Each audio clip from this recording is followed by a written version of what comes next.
Olá pessoal, tudo bem? Vamos aguardar aqui a nossa convidada.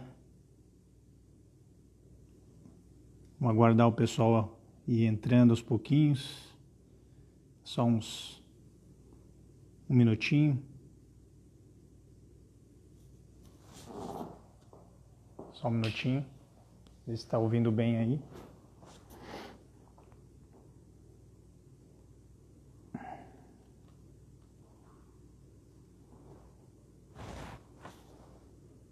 Olá pessoal, tudo bem? Boa noite.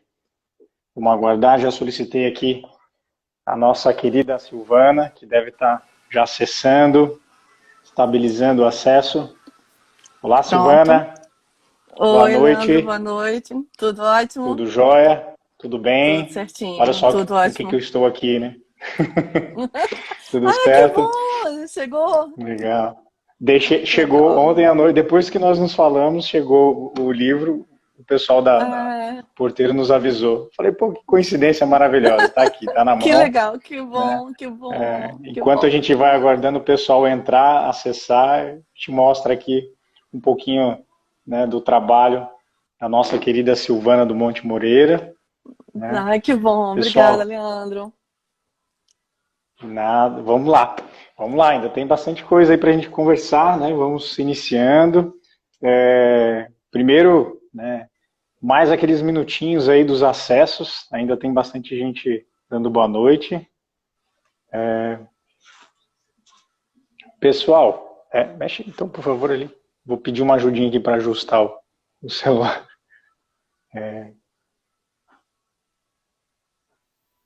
O meu eu tenho que fazer Veja tudo no na... quarto, porque é o melhor sinal de internet que eu tenho é no quarto. Então, o meu. Então, tudo é no quarto. Então, daqui a pouco Certo. tem uma filha, tá vendo? Não sei se dá para ver um pé. É uma filha. Tá escondidinha Porque... ali, tá escondidinha ali. Exatamente. Não, Então, a daqui a... internet está tão instável que eu tive que vir para o escritório, Silvana. Então, para poder o sinal aqui um Sério? pouco melhor. A internet lá em casa Não. tá caindo bastante. Eu acho que o Brasil todo está passando por isso. Mas olha, Exatamente. então, Tem horas que vai dar uma travada, mas é por causa do excesso de utilização mesmo, né? Da internet. E a exato. gente tá aqui com a carga máxima, mas... E hoje é feriado, né? A gente espera que não tenha tanta utilização assim. Mas vamos, só esperar um pouquinho. A gente fica um pouquinho... mas volta. Mais volta. E o pessoal já está sabendo que isso Isso. acontece, que faz parte já dessa interação, né? Legal. Exatamente. Bom, pessoal, antes então queria apresentar aqui mais uma vez a Silvana do Monte Moreira, né? Eu tenho muita satisfação, alegria, né? Felicidade com essa oportunidade. A Silvana, ela já ouviu vários elogios de mim já, né, em separado, e eu faço questão, né, porque de repetir, falar aqui publicamente. Acredito que profissionais dessa envergadura, pessoas que se dedicam, né, a vida inteira, antes da Silvana me conhecer, eu já a conhecia, já admirava o trabalho dela, já vinha olhando de longe os vídeos que ela tem na internet, as movimentações dela em prol da adoção, em prol das crianças e adolescentes, né, tanto diretamente com as crianças, quanto com os pretendentes à adoção, em busca da visibilidade segura para essas crianças e adolescentes. Então, eu já a admirava de longe, havia participando dos eventos do IBDFAN, né, das manifestações nacionais aí do IBDFAN, também lia manifestações ali pela OAB do Rio de Janeiro, onde ela participa.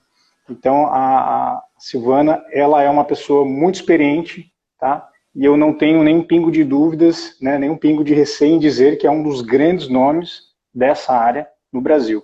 Hoje no Brasil, falar sobre adoção, falar sobre crianças e adolescentes, com certeza você vai passar pelo nome da Silvana do Monte Moreira, né? Então, é uma satisfação grande, um orgulho imenso estar com ela aqui, presente, e vamos ouvi-la agora, né? Vamos ouvi-la, vamos recebê-la.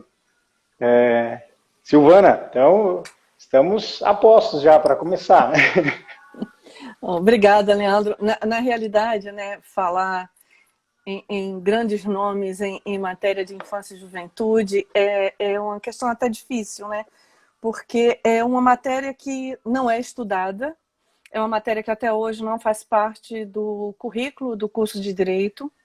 Isso para falar no mínimo, né? Porque também não faz parte de outros cursos onde a matéria deveria ser obrigatória. O Estatuto da Criança e do Adolescente, completando 30 anos esse ano, deveria ser matéria obrigatória nos cursos de medicina, direito, enfermagem, psicologia, serviço social, dentre tantos outros, né? Pedagogia e todas as matérias que levam à educação, história, geografia, né? Porque é direito básico, né? Afinal de contas, é o único sujeito de direito que tem prioridade absoluta, é o único sujeito de direito que tem uma preocupação específica dentro da Constituição Federal, no artigo 227, e é um sujeito de direito que é esquecido, abandonado e praticamente não tem voz, não tem... porque não tem voto. Eu faço essa correlação muito grande, ô Leandro, que a partir do momento que a criança e o adolescente, a invisibilidade deles está muito levada ao fato de não terem voto. Essa expressão na sociedade é por não representarem, primeiro, valor econômico, e segundo, por não terem o poderio do voto.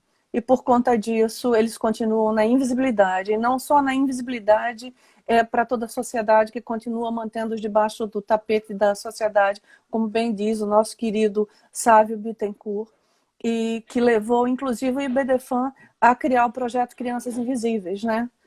Por conta, inclusive, do livro do próprio Sávio, Nino e as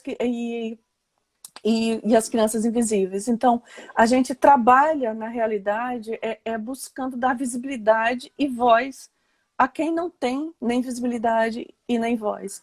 E aí a gente volta para os nossos sinais de trânsito, né? Eu não sei como é que chama aí no Sul, se é sinaleira, se é semáforo, ou como é, cada lugar... O pessoal chama de sinaleira. Sinaleira? Sinaleira. Então, aqui, é isso, aqui a gente chama de sinal. Lá em Alagoas eu já nem me lembro mais como é que a gente chama, se também é sinal. Né? Os molequinhos jogando bola, né? Fazendo malabares, e o que é que a gente faz? Aqui no Rio, pelo menos, a gente tranca o vidro. Porque a gente tem medo de assalto, né? E aí eu não sei o que vocês fazem, se vocês abrem o vidro para dar dinheiro. Mas na realidade o que a gente faz é trancar o vidro e fazer de conta que a gente está mexendo no rádio. Para não ouvir, para não ver, para não dar voz àquelas crianças e mantê-las invisíveis. A primeira reação é ignorar, deixar... Exatamente. Então, o que é que tem por trás daquilo tudo? Aí a gente volta para o 227. Falta de educação, falta de convivência familiar e comunitária, falta de saúde, falta de habitação e falta de cultura. Ou seja, falta de tudo. Né? E aquela criança que está ali... Exatamente. Aquela criança que está ali, fazendo malabares para ganhar R$1, é o único sujeito de direito que tem prioridade absoluta. Prioridade absoluta, né? É o que diz a nossa Constituição, é o que diz o Estatuto da Criança e do Adolescente, e a matéria é tão importante para estar em conjunto com todos os outros profissionais, não só os profissionais do direito, né? Estou vendo aqui vários colegas, Silvana, de diversas áreas acessando, né, ingressando aqui, tanto da psicologia, assistentes sociais, estudantes de direito, até minha professora orientadora aqui, professora Doris Guilard, doutora aqui da UFSC, que também acessou, muito orgulho, feliz em vê-la aqui também presente. Silvana, eu te perguntaria, né, então, diante desse cenário, qual é o papel, então, né, para a gente focar, aprofundar também, aí, esmiuçar um pouquinho mais, tantas questões que temos com a infância e juventude, qual é o papel dos pretendentes à adoção e das equipes técnicas neste cenário atual, né, em meio à pandemia. Então, qual é o papel dos pretendentes, qual é o papel dessas equipes técnicas, né?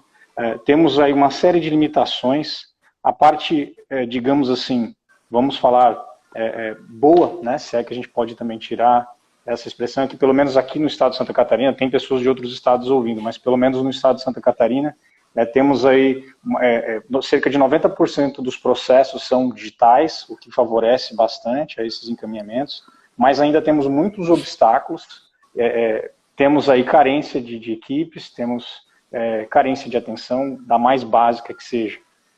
Qual é o papel dos pretendentes à adoção e da equipe técnica neste momento?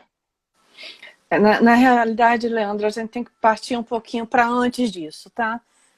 A gente tem um provimento 34 que vai completar 6 anos agora em maio, né? Desculpa, provimento 36 de CNJ, que diz que a cada 100 mil habitantes, né, a comarca tem que ter pelo menos uma vara com competência exclusiva em criança e adolescente, né?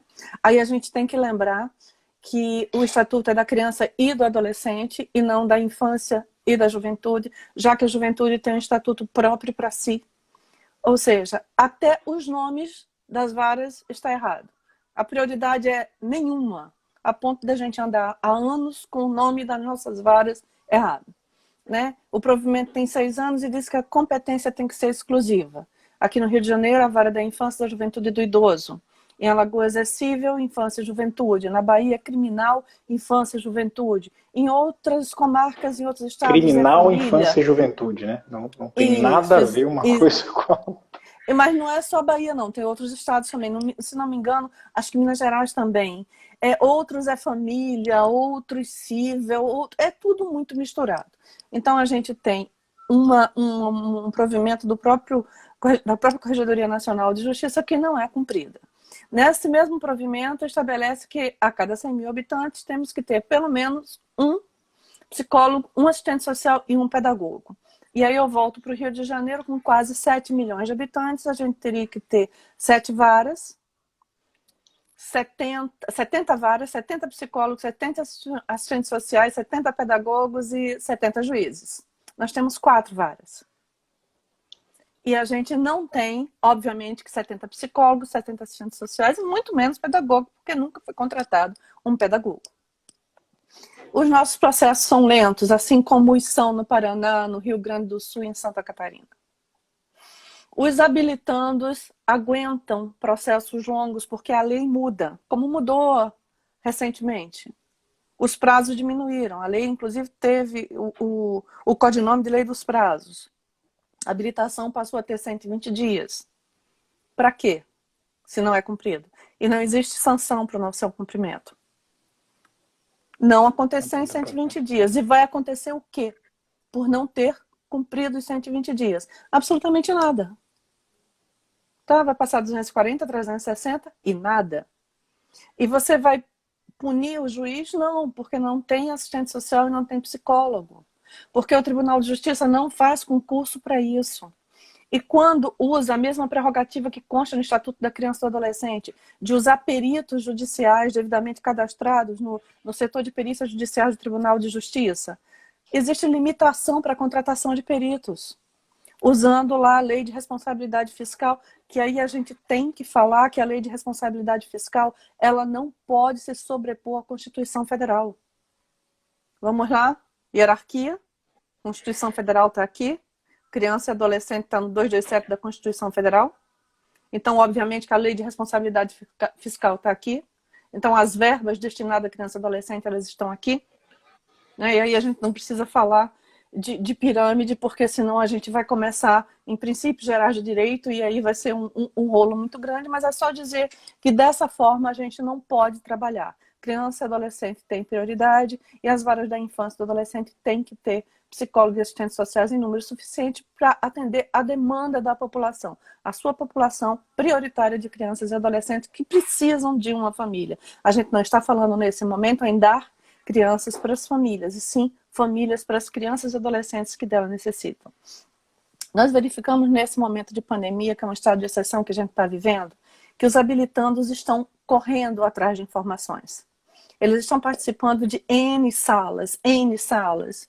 Toda segunda-feira a gente tem segundas de adoção aqui pelo IBDFAM, pela Comissão de Adoção do IBDFAM, junto com a AMAR, que é a Associação do Movimento de Adoção do Rio de Janeiro, do Estado do Rio de Janeiro, e vários grupos de apoio à adoção, que aqui na capital do Rio de Janeiro nós temos 11 grupos de apoio à adoção. Então a gente se reúne e faz reuniões, algumas valendo presença, o que é muito importante.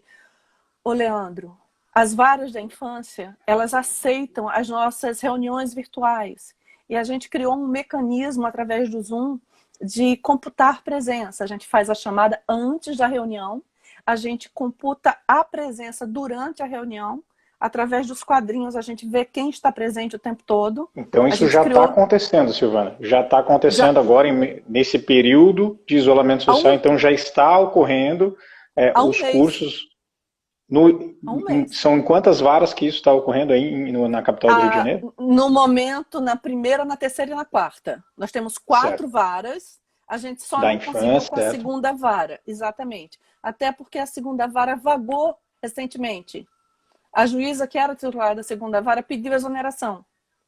Então, a gente só tem contato com a primeira, com a terceira e com a quarta. Então, a terceira, inclusive, a gente vai realizar uma sala de Zoom de histórias de adoção amanhã, que são aquelas histórias de adoção que passaram no GNT, aquele seriado, passaram em 2 temporadas. Então, a Solange e a Ana Amélia, que são as autoras de histórias de adoção, vão receber vários personagens dos livros e do seriado, e vai valer a assinatura para a terceira vara.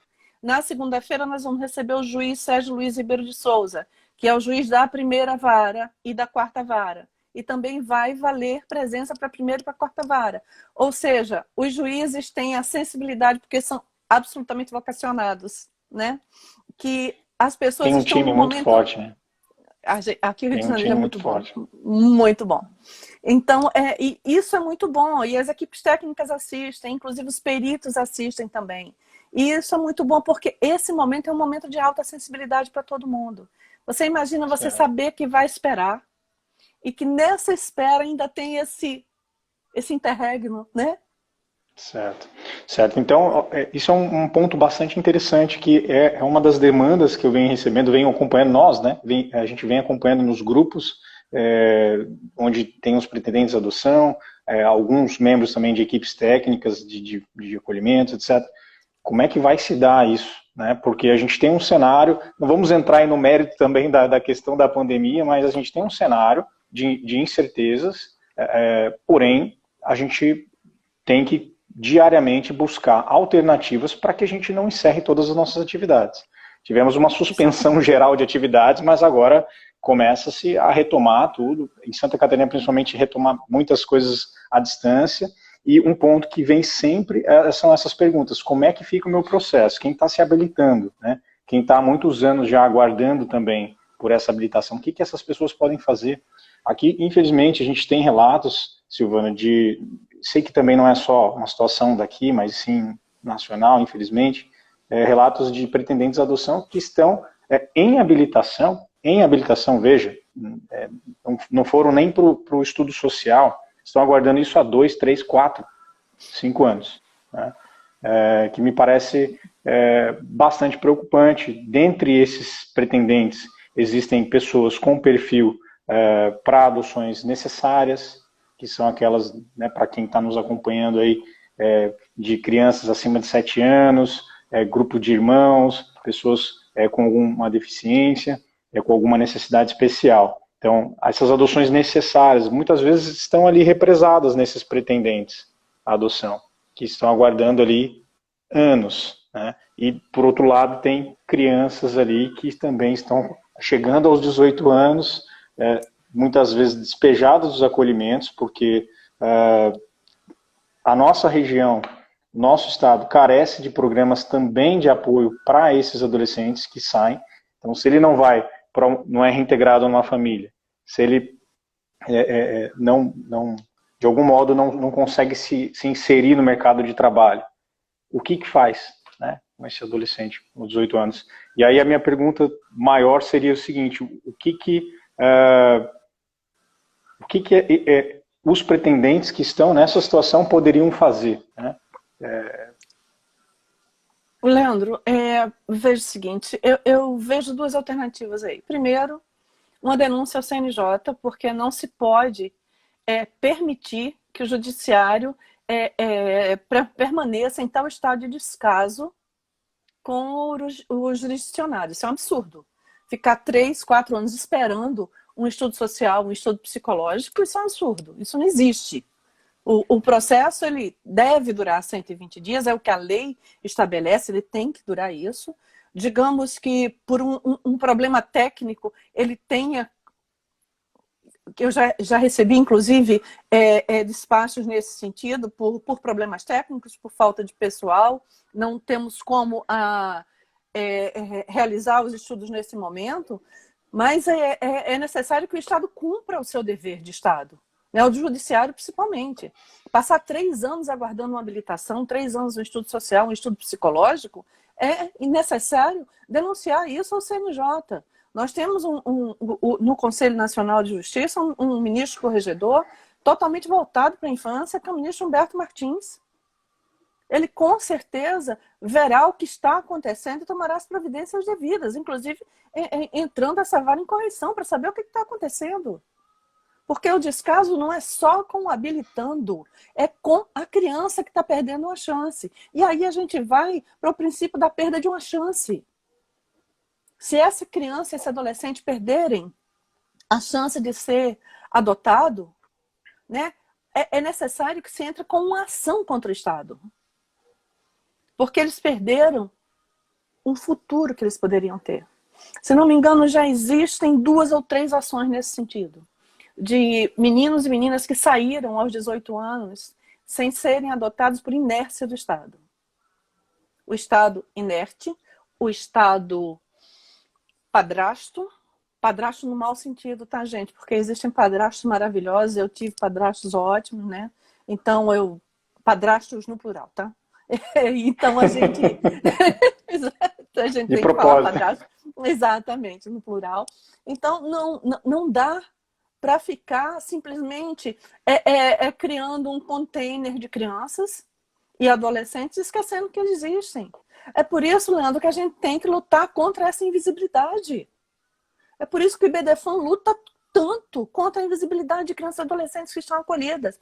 Inclusive, na live que a Lídia Weber teve conosco na segunda-feira, ela falou muito sobre isso. Não existem abrigos no restante do mundo. A Europa já aboliu essa modalidade de abrigo. Não existe instituição de acolhimento. A gente mudou o nome. Instituição de acolhimento para a mesma coisa que sempre foi.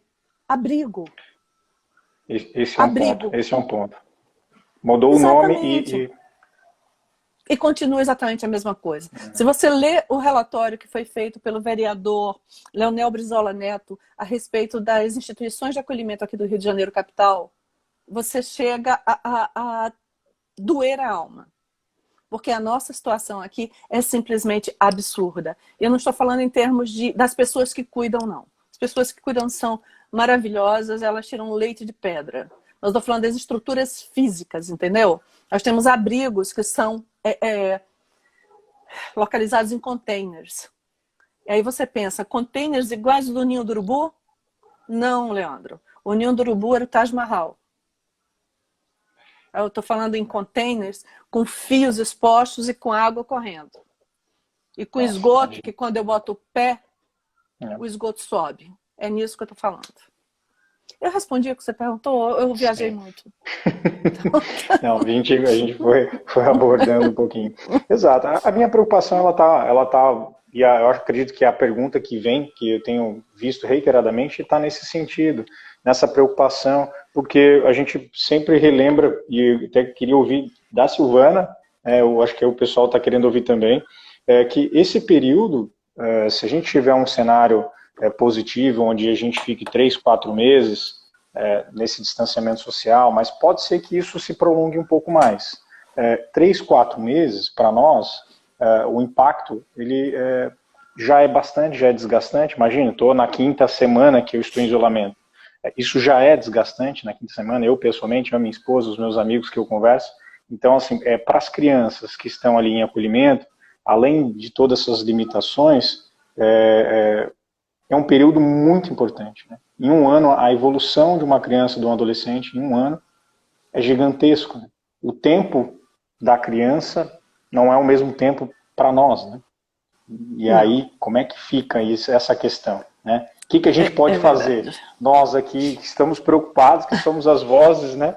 Como você bem disse ali no início, tentamos aí trazer voz para essas crianças. O que a gente pode fazer, né? Os projetos. Leandro, né? Eu não tenho mais criança, eu tenho duas mulheres em casa, duas jovens, né? E elas quase se mataram já essa semana. Duas. Imagino 20. Né? 20 meninas em TPM, trancadas dentro de um abrigo, o que é que elas não estão sentindo? Se as minhas duas quiseram se matar e sobrou para mim, eu imagino 20. A situação que não é... Gente, é incontrolável isso. Né? E olha que elas são educadas, calmas, tranquilas, mas tem um momento que não dá. E uma outra questão que eu estou vendo também que me preocupa muito. A entrega direta, ela é feita, todo mundo, espero que saiba o que é entrega direta, é quando a genitora deseja entregar o filho em adoção e com o direito, inclusive, à manutenção dessa entrega em sigilo. A entrega direta, ela tem que ser ratificada em 10 dias. Acontece que para essa ratificação, a utilização é do sistema chamado Webex. É um sistema que foi recentemente disponibilizado pelo CNJ para realização de audiências. Então, para essa audiência, existe a necessidade de um juiz, de um representante do Ministério Público Estadual, de um defensor público e de uma equipe técnica, assistente social e psicólogo. E que essa genitora tenha o acesso ao Webex, o que significa que ela tenha um smartphone igual ao nosso, né, Leandro? Com essa possibilidade de interação, que ela consiga baixar o Webex, ou seja, que ela saiba entrar no App Store, que ela baixe o Webex, que ela coloque o Webex funcionando e que ela consiga... Uma série de obstáculos já, né? Exatamente. Como a gente sabe que essa genitora, geralmente, 90%, 80% talvez, seja de uma classe C e D, e sem acesso, primeiro, à internet de ponta como a nossa, que mesmo assim fica rodando, essa audiência não vai ser realizada nunca. Não dessa forma. Ok? E o que é que acontece? Esses 10 dias já viraram 40. E essa criança, que já estaria há 30 dias em família, está perdendo os passos iniciais da sua primeira infância no abrigo. Então, na realidade, é muito duro a gente ver que o tempo da criança é tênue, o tempo da criança é diferente do nosso. Porque 40 dias para mim e para você... Eu tô com 60 anos, 40 dias para mim não é nada, né? Mas para essa criança que nasceu há 40 dias, é a vida inteira dela. Então, nisso, essa pandemia está sendo muito cruel. Porque a gente não tem ainda como fazer que isso aconteça de uma outra forma. A gente não tem como levar essa mãe para o fórum, porque o fórum está fechado, as varas estão fechadas. E ela não tem esse acesso à tecnologia que nós temos. Nem as 71 pessoas que estão nos assistindo, nem eu e nem você. Entendeu? Então, isso é um lado muito cruel. Para as crianças maiores que já estão abrigadas e que os processos das mães e dos pais, né, dos genitores e das genitoras já estão com andamento, com estudos técnicos, aí é tranquilo. E uma outra coisa que eu me pergunto bastante é por que os estudos técnicos não estão sendo realizados de forma virtual. Eu li bastante e vi que o CFRP está autorizando extraordinariamente o atendimento virtual em termos psicológicos, né? E o CFSS também, a depender do caso concreto, autoriza também a realização de estudos. Então, por que não atender essa demanda? Até porque nós temos uma demanda reprimida muito grande. E ficaremos com a demanda maior ainda. Porque se antes da pandemia a gente já tinha estudos atrasados, como é que vai ser ao retorno da pandemia? Ao retorno das atividades normais das varas da infância e da juventude, Leandro? Ou seja, a gente vai ter... represamento gigantesco. Exatamente. Então, por que não autorizar a imediata realização de estudos técnicos de forma virtual? Eu estou vendo você, Leandro. Você está me vendo. Eu estou olhando nos teus olhos. Num computador, essa interação é ainda maior. Eu posso falar com a minha irmã, eu tenho falado com a minha irmã em Alagoas diretamente. Eu tenho falado com meu irmão, com meu sobrinho. Então, gente, a gente eu vejo pelo menos, Silvana, que se dê seguimento e de repente promova-se todo o estudo que é possível à distância, os cursos, né, que principalmente, isso eu acredito que não podem parar, Esses cursos, como você trouxe exemplos no estado do Rio de Janeiro, estão ocorrendo, estão várias formas que estão sendo computadas como presença. Acredito que precisamos seguir com esses cursos, principalmente pensando nesse represamento de pretendentes, que muitos deles estão com um perfil ali para adoções necessárias, que é o maior público que está nos acolhimentos hoje. Então, isso é prioridade absoluta, né? Se é que dá para falar, prioridade acima ainda da prioridade, né, das crianças e adolescentes. Mas são essas adoções, né, necessárias. E pelo menos que, se não for possível finalizar, mas pelo menos que se dê todos os andamentos possíveis via internet. Digamos, falta só uma visita para constatação, falta... Bom, né, de repente, mas muita coisa pode ser feita até lá, né? Acho que talvez seja esse um dos caminhos aí. E eu acredito que cabe aos interessados que fiquem atentos também com relação a esses andamentos, né? Os processos estagnarem por meses.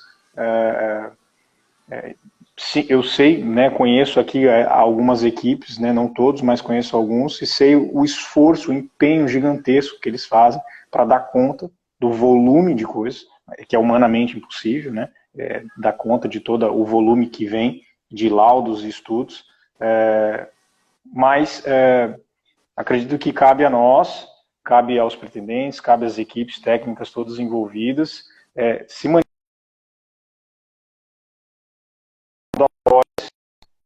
quem está do outro lado aguardando esses encontros, né, que são essas crianças e adolescentes.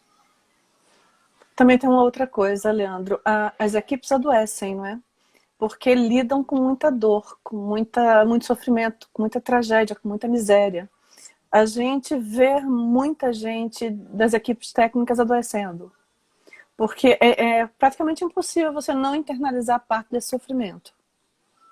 Então, é importante que se dê o devido valor e que se tenha o devido cuidado com os membros das equipes técnicas, né? São pessoas muito sensíveis. Pelo menos as pessoas que trabalham aqui no Rio de Janeiro são, via de regras, todas excelentes, maravilhosas, muito empenhadas e todas basicamente envolvidas com os grupos de apoio à adoção, que é muito bom. A gente aqui não tem inimigos nas equipes técnicas, muito pelo contrário, temos parceiros. Tá? São todos muitos parceiros, muitos colaboradores em todos os sentidos com o trabalho dos grupos de apoio à adoção, que é um trabalho muito interessante, né? Muito agregador. Tanto que é por isso que a gente está conseguindo realizar todas essas reuniões, né, com mais de 100 pessoas, com presença, com carimbo, com tudo bonitinho. É um trabalho hercúleo, não posso negar para você, não. A gente tem uma equipe que é terrível para cuidar de tudo. Bacana. E geralmente trabalhando na capacidade máxima ali, né? No seu limite, né? Em toda a capacidade máxima, né? E toda de voluntário, né? Todo mundo voluntário, todo serviço absolutamente gratuito, mas feito com muito amor, que é o que é mais importante. Que bom, legal. Silvana, eu vejo um outro ponto também, que aqui em Santa Catarina, né, pessoal que está ouvindo de outros estados, mas estou tentando trazer justamente essas experiências da Silvana um pouco para cá, para nós, né, do estado de Santa Catarina. Eu vejo aqui muitas demandas dos grupos, não somos muitos, né? O estado de Santa Catarina ainda tem muito menos, só na capital. Quantos grupos, Silvana, você falou agora há pouco? Só na capital do Rio de Janeiro? 11. 11 grupos, 11, capital 11. Aqui na Grande Florianópolis nós temos 2, né? E ao longo do estado a gente deve ter em torno de uns 30 grupos no estado, que oscila um pouquinho. Tem um ponto que eles sempre trazem, são as dificuldades, os obstáculos, muitas vezes aos abrigos, né, às instituições de acolhimento, utilizando esse termo mais atual, que é esse acesso, é o contato. E aí me vem em mente um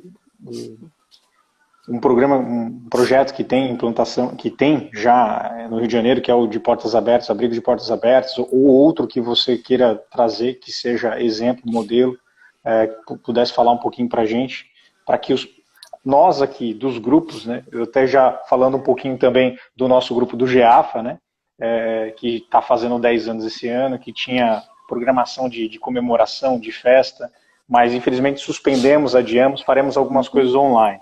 o pessoal deve estar assistindo também.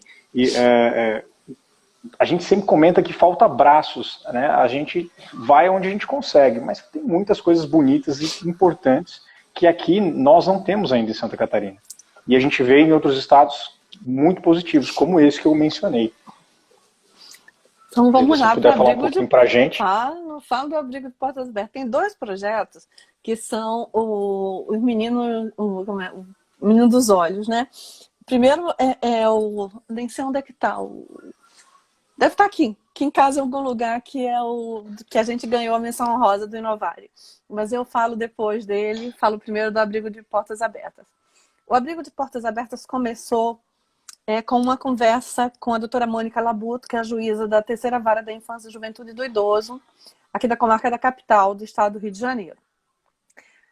A gente tinha uma portaria da doutora Mônica, tornando obrigatório a presença em 3 reuniões em grupos de apoio à adoção da região, porque as nossas varas são regionais, tá? Temos 4 varas, cada uma abrangendo uma determinada região no Rio. Então, era obrigatório 4 reuniões nos grupos de apoio à adoção da região da doutora Mônica. E aí eu conversei com ela e disse, doutora Mônica, o que a senhora acha da gente incluir, na época ela tinha 6 abrigos, a visitação obrigatória em um dos 6 abrigos, excluindo o 7º, que era um abrigo de bebê.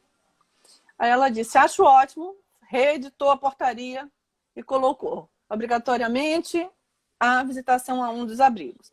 E com isso nós instituímos o Abrigo de Portas Abertas. No que é que consiste? Levar 10 casais ou 20 pessoas, mais 5 voluntários do grupo de apoio à adoção. Ia eu, uma psicóloga, um assistente social e mais 2 voluntários do grupo.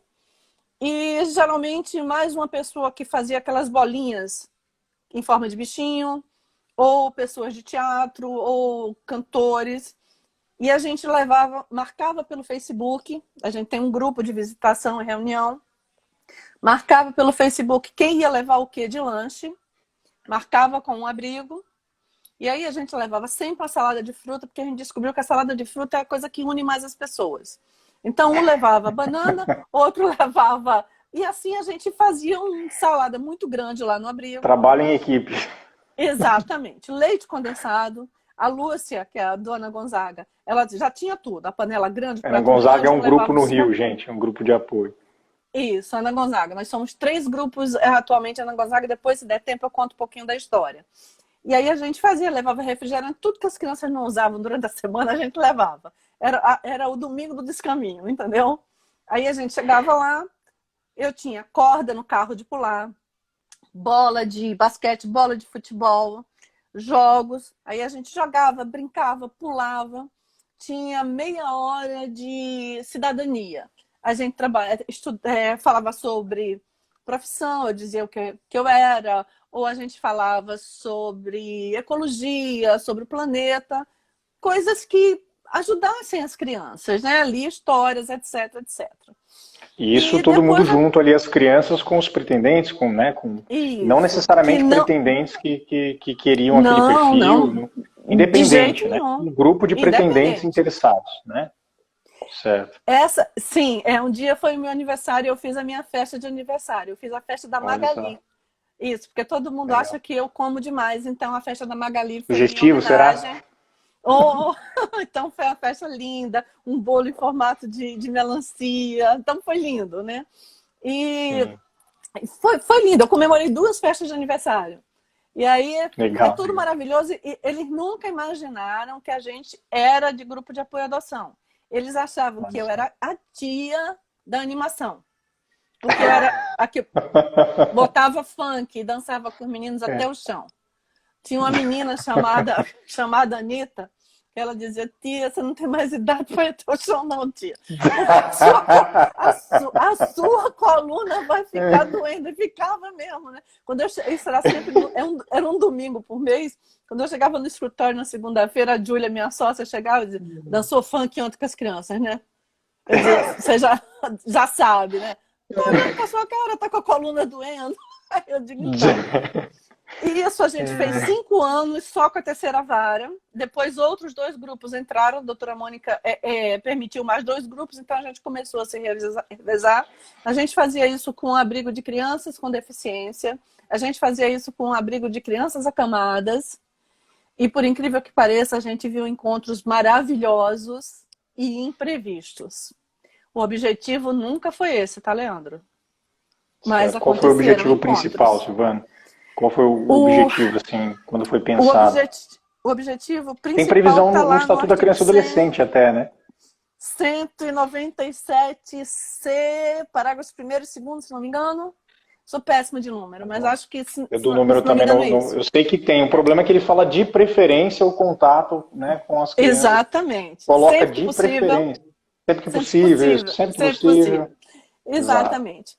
O objetivo e acaba não sendo uma obrigatoriedade, né, esse contato. E a importância desse contato, né, tem inúmeros, né, significados aí que a gente pode... Né? Exatamente. Então, é sempre que possível. E o que é que a gente queria fazer com esse abrigo de portas abertas? Era mostrar a criança real. A criança real não é esse menininho bonitinho aí que tá, não. Tá vendo? O Leandro, cabelinho pretinho, todo bonitinho. Não, a criança real é aquela dali, com machucadinho, com a perninha quebrada porque pulou o muro, entendeu? A criança real é aquela que não sabe falar o português direito. É aquela que gosta de dançar passinho, entendeu? Que gosta de dançar funk. A criança real é aquela. Tá? Vai quebrar todos os teus conceitos e preconceitos. Aquela é a criança real. Desconstruindo mitos e lendas, né? Exato. Por isso, entendeu? Desconstruindo mito. Gente, agora vou fazer o meu aproveitar, tá? Deixa aqui, né? Isso, 20% não, de é desconto para quem... Deixa que eu... Diga lá. 20% de desconto para quem comprar na live e enquanto a live estiver no perfil do Leandro. Então, comprando na live, ou enquanto a live estiver no perfil do Leandro, usando Live 20, tem 20% de desconto, tá? No meu lindo livrinho que eu amo e que tem, olha, participação de Maria Berenice Dias, que é minha madrinha. Quer dizer, minha madrinha não, né? É minha amiga. Minha amiga querida, que eu amo muito, muito, muito, muito, muito. Né? Atual vice-presidente do IBDFAN, né? Exatamente. Doutrinadora de Direito de Família. A maior doutrinadora, né? A maior doutrinadora. Não tem pessoa que eu ame mais que Maria Berenice Dias. Sou apaixonadíssima por ela. Ela é a mãe do IBDFAN e o Rodrigo da Cunha Pereira é o pai. Né? Olha, essa é a verdade. Que responsa. Que responsa. Então, gente, esse é o abrigo de portas abertas. A gente saiu da terceira vara e agora está na primeira vara, fazendo exatamente a mesma coisa. E nessa vibe, a gente fez o passeio ao teatro. E a gente leva as crianças ao teatro. Temos uma amiga, a Kika Carreira, que é a diretora do Teatro Vanucci, na Gávea. E ela sempre dá 20, 30, 40 ingressos pra gente. A gente pega as crianças no abrigo, porque o direito à cultura ele é esquecido. Dentro daqueles direitos que tem nos 227, Leandro, a cultura é sempre esquecido.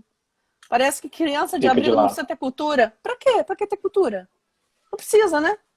Então a gente tem essas crianças, a gente leva ao abrigo. A gente tem um grupo do WhatsApp que é Passeio ao Teatro, tem camiseta do Passeio ao Teatro, tem tudo. E a gente também leva as crianças ao teatro, leva as crianças para concertos, leva a criança para tudo. Eu, inclusive, vou falar com a Anitta, né? Quem tiver o contato da Anitta me fala que no próximo show dela, se ela abrir um lugarzinho para a gente levar as adolescentes de um abrigo, eu vou adorar levar, sabe? Olha, e as meninas vão seria uma gostar experiência muito. incrível. Experiência incrível, Poxa, muito bacana. Eu não sei se eu vou dançar mais ou menos que as meninas, sabe? Então, olha, tem festa boa. Me chama também, avisa a gente. Tem uma galera do grupo aqui que eu acho que vai gostar de estar junto. E eu também sou chegada na sofrência, sabe? Silvana, então, dessa sua fala, dessa experiência rica aí com o abrigo, né, com a visita, né, com esse importante momento de desconstruir esses mitos, né, me vem duas coisas. Primeiro, que a primeira é que não tem esse tipo de projeto aqui no estado de Santa Catarina. Então é um ponto já importantíssimo que a Silvana está trazendo, uma experiência riquíssima. De quantos anos já, Silvana, que existe no Rio de Janeiro? 5 anos que você mencionou? Não, 5 era só com a terceira vara. A gente já está há 2 anos com a primeira vara, 7 anos. 7 anos, então. 7 Experiência anos. positiva que já tem aí um histórico, né? Além disso, esse é o primeiro pensamento. Não tem aqui em Santa Catarina, então Leandro, podemos me dá um implementar. segundo, Outro me dá um desafio, segundo. Me dá um claro. segundo, porque senão... Eu tenho uma amiga, minha vizinha, tá? Assim, uma pessoa queridíssima, que tá morando em Florianópolis. Se eu não Ah, falar que eu é. tô vendo ela aqui, Cláudia Brigagão, mora em Olha Floripa só, agora. A filha eu dela estou passou no subindo aqui. primeiro concurso, para a Defensoria Pública aí de Florianópolis. A Olha que Melina legal. Brigagão. Então, Cláudia Brigagão, eu, Gabi, a família toda. Vem cá, Gabi. Não, eu tô feia. Mandando beijo pra você, Cláudia. Te amo também, Que te amo bacana, também. Pronto, aí. bacana. Legal, legal. Pronto. Se não Muito fizesse jóia. isso, vai lá, Já Leandro. era amizade, Viu? né? Ex-amiga. Tá Desamiga, certo. não vou já pra casa dela, pra comer na Ostradamus. Ostradamus. Ah, gosto também. É maravilhoso, é muito bom. É verdade. Então, e aí o outro ponto que me vem, Silvana, né? Fora esses pensamentos de querer nós tradamos esse momento, poderíamos sair daqui, né? Se tivéssemos presencialmente, a gente ia encerrar essa conversa e a gente ia, né, para algum lugar desse. Com Mas, certeza. então, o primeiro ponto que eu estava colocando são os projetos realmente ainda não existem aqui no estado e que acredito que muitos aqui podem auxiliar nessa implementação. E o outro ponto seria com relação à nossa dificuldade atual dessa isolamento visual. Então, como de repente a gente promover isso ou adaptar isso, o abrigo de portas abertas a essa nova realidade, né? Temos um grande desafio. Que até, né?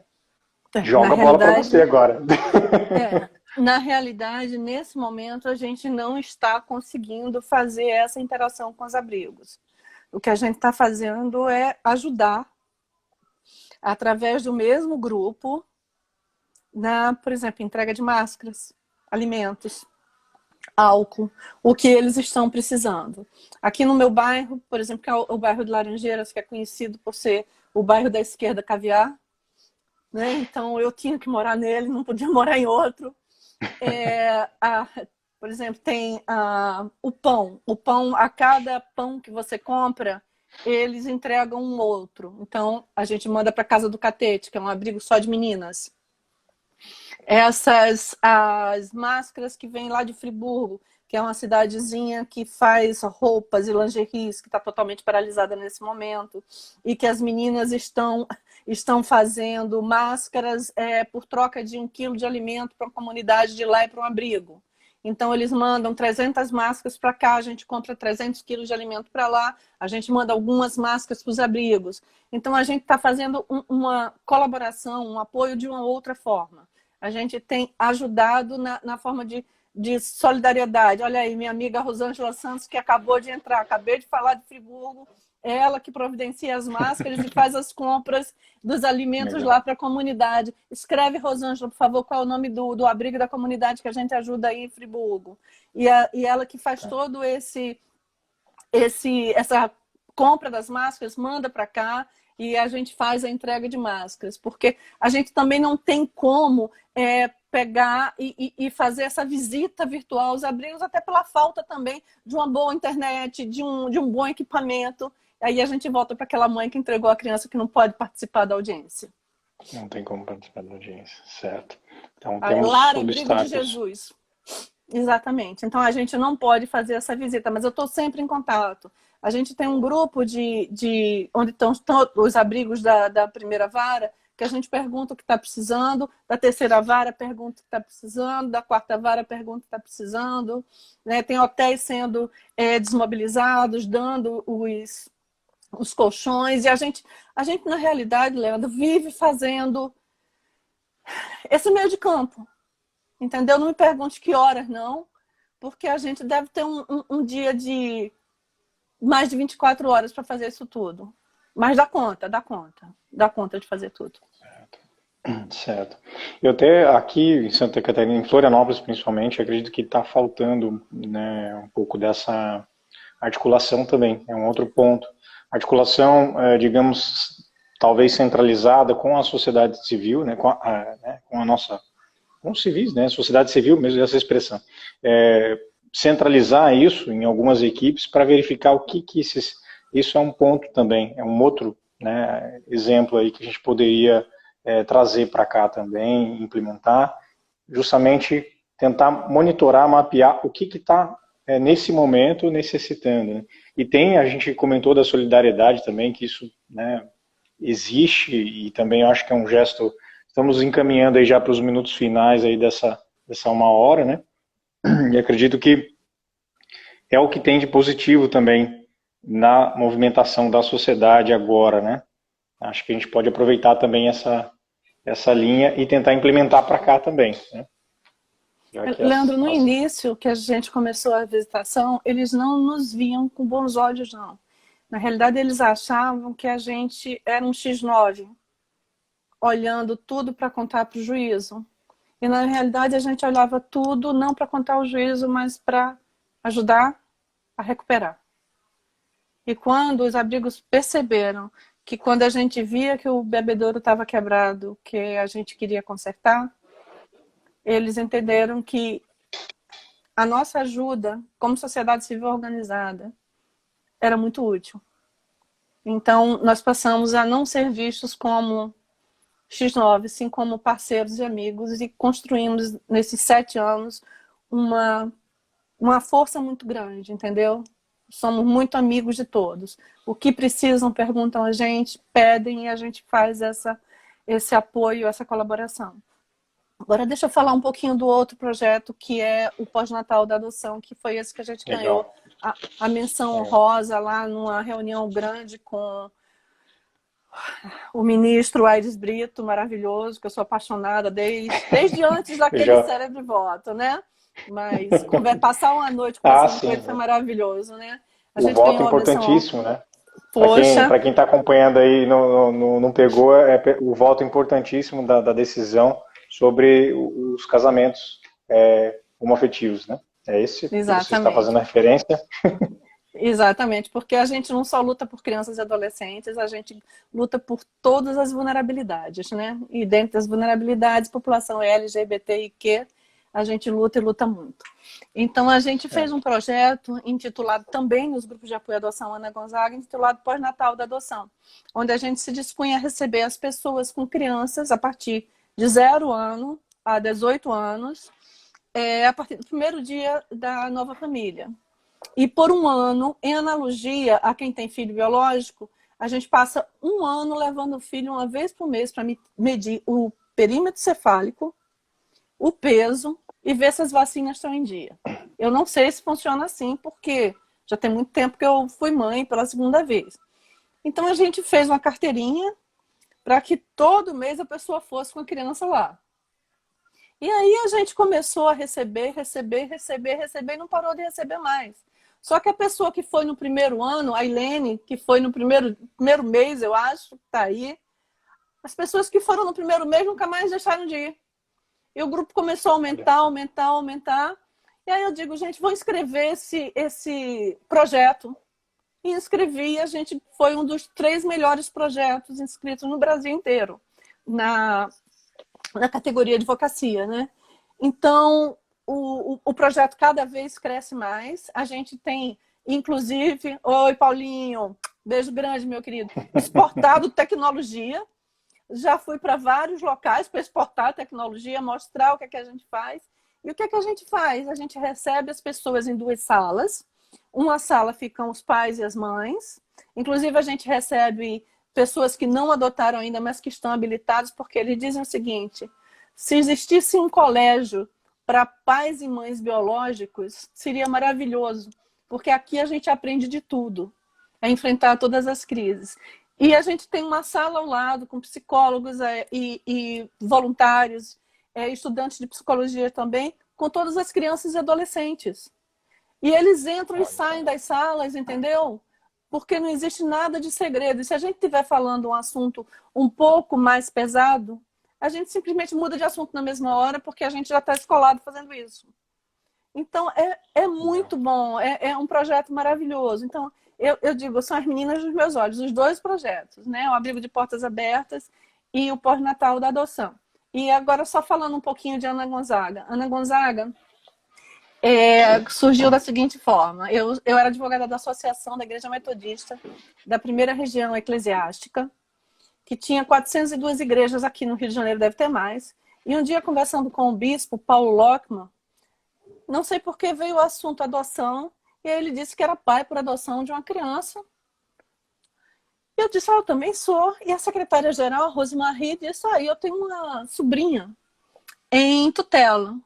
Aí eu virei para o bispo, que na época era o bispão, é como se fosse o papa, né? do mundo inteiro. Se souber que eu estou chamando ele de bispão, meu Deus do céu, né? Do mundo inteiro. Aí eu disse, o que o senhor acha da gente fazer um grupo aqui?